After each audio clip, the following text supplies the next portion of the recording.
pessoal. Sou Maria Angélica Santos, sou aluna da Universidade Federal do Maranhão e curso o curso de Letras Português. Então, hoje aqui no meu canal, eu vou dar meu posicionamento sobre o artigo A Linguística Aplicada ao Ensino de Língua Portuguesa, o ensino-aprendizagem da língua materna no espaço da sala de aula. Então, gente, este artigo ele foi publicado na revista Eventos Pedagógicos em abril de 2012 e tem como autoria o Leão de Souza. Então, gente, o que este artigo apresenta? Este artigo apresenta a linguística aplicada como principal pressuposto teórico metodológico, né? Que é uma área que vem contribuindo bastante para a prática pedagógica do professor em sala de aula. E qual é o objetivo deste artigo? O objetivo deste artigo é refletir sobre as metodologias utilizadas pelos professores em sala de aula e debater sobre os paradigmas do ensino-aprendizagem. Bom, gente, ao longo do meu posicionamento, né, eu vou falar para vocês as partes que eu achei mais interessantes nos tópicos, mas eu pude destacar nos tópicos que eu achei mais interessante, né? Então, da introdução, o que eu achei interessante na introdução? Na introdução, eu achei interessante a parte que fala sobre a elaboração do artigo. Qual foi o objetivo com a elaboração do artigo, né? Então, de acordo com a autora, né, o objetivo foi entender quais são as maiores dificuldades enfrentadas pelos professores, né, e encontrar metodologias que venham minimizar esses problemas de comunicação em sala de aula e, em contrapartida, ajudar os professores a encontrarem um meio de trabalhar de forma mais dinâmica e eficaz com a linguagem oral e escrita dentro da sala de aula.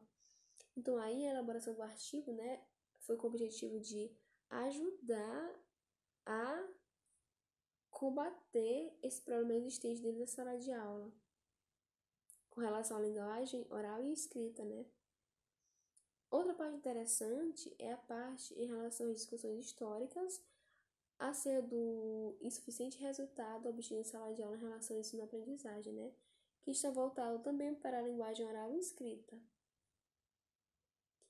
O que eu achei interessante no próximo tópico? O próximo tópico foi a linguística aplicada. Neste tópico, a autora ela falou sobre o conceito de linguística aplicada, qual o objetivo, como ela surgiu. Então, aí que eu pude destacar? Eu pude destacar que a linguística aplicada, ela é uma disciplina que se ocupa exclusivamente, né, de situações em que o homem usa a língua para falar da mesma.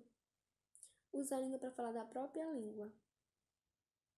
Então, fala também que a linguística aplicada, ela se originou aqui no Brasil no ano de 1965, em um seminário aqui no Rio de Janeiro. E que depois desse seminário, né, houve outros seminários. E ela pôde se propagar como uma disciplina, né, como uma área que contribui muito para a prática pedagógica do professor em sala de aula. Inclusive, fala mais ainda que o Brasil é um dos países que está na frente, né, em relação às pesquisas em relação à linguística aplicada, né? O Brasil é um pioneiro, tem destaque mundial em relação à linguística aplicada. O próximo tópico é a linguística aplicada ao ensino de língua portuguesa. Então, neste tópico, pessoal, diante das discussões envolvendo a questão do insuficiente desempenho no contexto da sala de aula, sobretudo em relação à leitura e à produção textual em língua materna, é que se vê esse problema que vem refletindo no rendimento escolar do aluno de modo geral. O que é verdade, porque o que a gente se vê? A gente se vê alunos que não gostam de ir para a escola, alunos que fazem trabalhos forçados, alunos que não têm motivação para estudar. Então, o que a gente vê? A gente vê de forma geral professores que não conseguem obter respostas positivas e alunos que não conseguem assimilar ou acompanhar o conteúdo trabalhado na matéria de língua portuguesa. Então, a gente tem se tornado um motivo de preocupação, tanto que Essas discussões históricas se tornaram motivos de estudo para muitos estudiosos, né? É o que afirma Franco Castro no artigo, né? Ele fala assim, né? Que a autora colocou no artigo, fala assim: o ensino de língua materna, desde as primeiras letras até o estudo da nossa tradição literária, tem sido alvo de preocupação de especialistas das mais variadas áreas. Então, o que se vê são professores, né, que eles entendem a situação. Na teoria, eles sabem o que fazer, mas quando chega na prática, na sala de aula, eles não se botam para fazer o que tem que fazer. O que realmente complica, né? Então, desta forma, né, que nós estamos falando de língua portuguesa, na língua materna, é preciso que as aulas de língua portuguesa sejam aulas inovadoras, né? Porque, gente, como a gente vê, atualmente tudo está mudado, né? Existem novas tecnologias.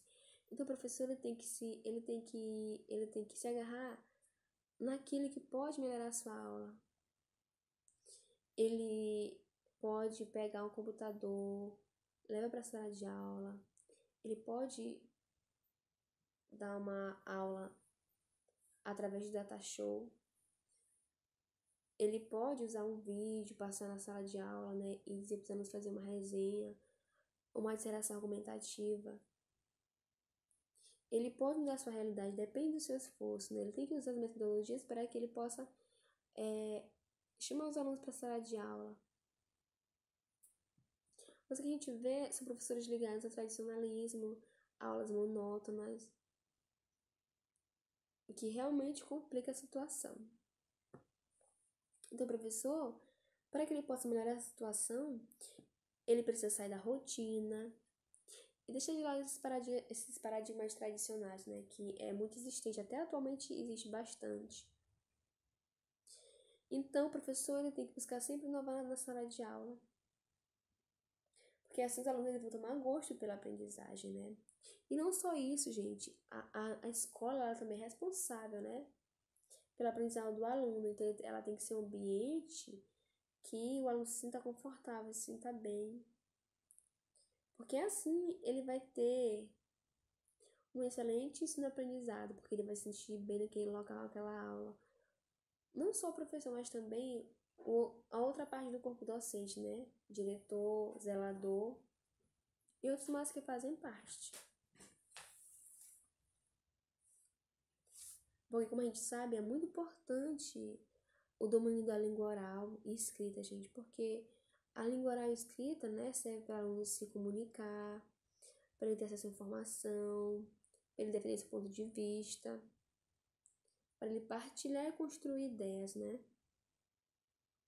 Então, é responsabilidade da escola garantir a todos os alunos acesso, né, aos saberes linguísticos, né?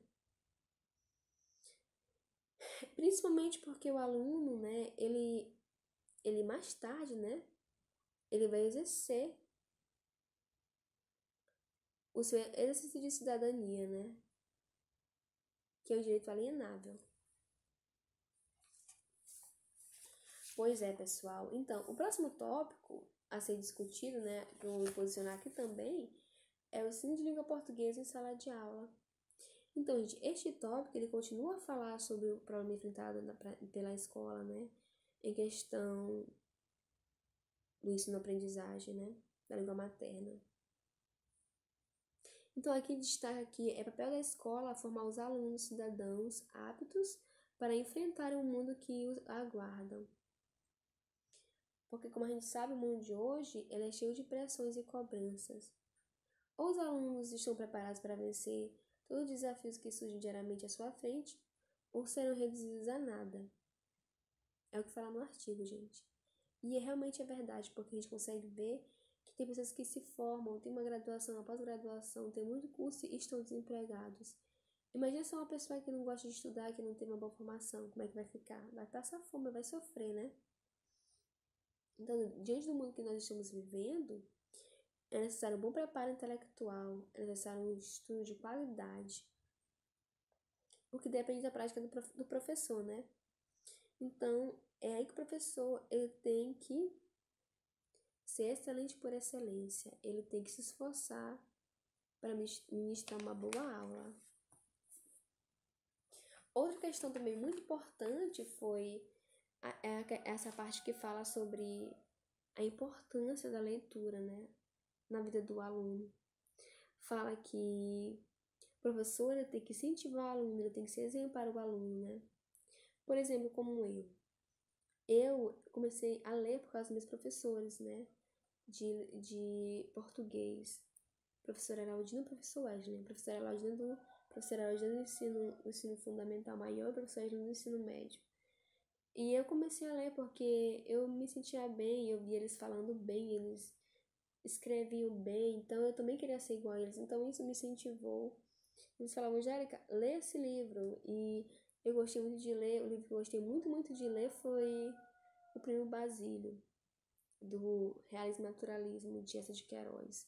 Então, os professores me incentivaram. Então, eu acredito também que o professor ainda tem que ser um exemplo para o aluno, tem que incentivar o aluno. Então, o professor, além de mediador do conhecimento, ele tem que ser exemplo de trabalho, né? Porque se ele for assim, os alunos vão seguir seu exemplo, né? E vão poder futuramente ter uma boa profissão. Porque o que a gente vê? A gente vê que os alunos que leem, eles têm argumento, eles têm vocabulário, eles têm visão crítica, eles sabem analisar, eles sabem questionar, eles sabem refletir. E já os alunos que não são assim, eles são lentos, são bitolados, têm baixo rendimento. Então, gente, o que eu achei muito interessante também, que eu vou finalizar aqui